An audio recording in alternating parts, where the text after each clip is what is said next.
মার্কিন president Donald Trump Bangladesh সহ ১৪টি দেশের ওপর নতুন করে শুল্ক আরোপের ঘোষণা দিয়ে চিঠি পাঠিয়েছেন। সেখানে যুক্তরাষ্ট্রে বাংলাদেশি পণ্যের ওপর ৩৫% শুল্ক নির্ধারণের কথা জানানো হয়েছে, যা আগামী ১ আগস্ট থেকে কার্যকর করার কথা রয়েছে। তবে তার আগেই দিন দরবারের মাধ্যমে যুক্তরাষ্ট্রের সঙ্গে সমঝোতা করতে চায় বাংলাদেশ। সে লক্ষ্যে ওয়াশিংটন ডিসিতে চলছে আলোচনা। এ বিষয়ে বৃহস্পতিবার সকালে ফেসবুকে একটি স্ট্যাটাস দিয়েছেন প্রধান উপদেষ্টার প্রেস সচিব শফিকুল আলম। তিনি লেখেন, ওয়াশিংটন ডিসিতে বাংলাদেশ ও যুক্তরাষ্ট্রের মধ্যে শুল্ক নিয়ে দ্বিতীয় দফায় ৩ দিনের আলোচনার প্রথম দিন শেষ হয়েছে।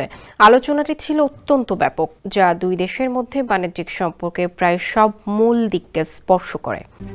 RICL TMX, যুগের পর যুগ স্থাপনা থাকে মজবুত। আলোচনায় বাংলাদেশ প্রতিনিধি দলে নেতৃত্ব দেন প্রধান উপদেষ্টার বাণিজ্য বিষয়ক উপদেষ্টা শেখ বশিরউদ্দিন। যুক্তরাষ্ট্রের কৃষি, জ্বালানি, বাণিজ্য, কপিরাইট সংক্রান্ত বিভিন্ন সংস্থার জ্যেষ্ঠ কর্মকর্তারা বৈঠকে অংশ নেন। বৃহস্পতিবার রাত ৯টায় দুই দেশের পক্ষ থেকে আলোচনার পরবর্তী ধাপ শুরু হবে। শুক্রবারও এই বৈঠক চলবে বলে জানিয়েছেন শফিক আহমেদ।